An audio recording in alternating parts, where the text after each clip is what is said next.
Hello there, this is a teaching coming to you from the Training Place of Excellence, and we are just looking at the banking system. Today, you need to be clear that there are different types of payment systems, and each of them have their own characteristics, and you then need to know what financial transaction can I use or will be relevant that would be suitable for what payment system. And we're going to just look at the question simply. And it says to me, complete the table below by identifying the circumstance when each payment can be applicably used and when the money will leave the payer's bank account. You have the circumstances, you have the table. The first one says credit card, cash, CHAPS, direct debit, and standing order. The circumstances says to me, making a payment on the high street for tea and coffee.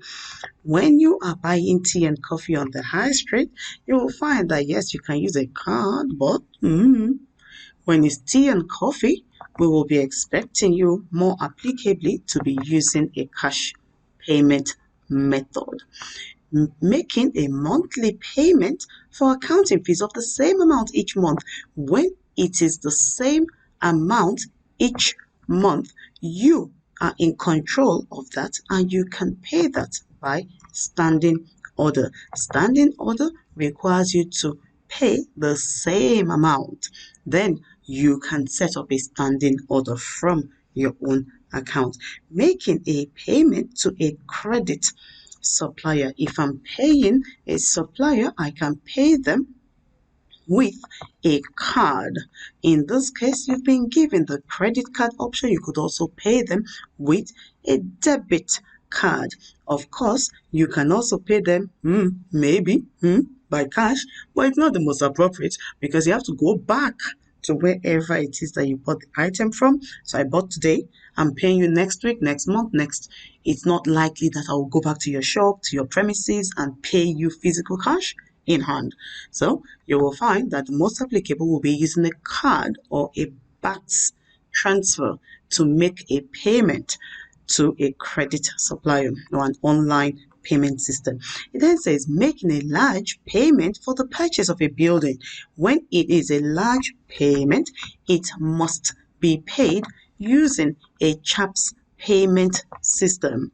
When it is a large payment, it must be paid using a CHAPS payment system for large amounts of money.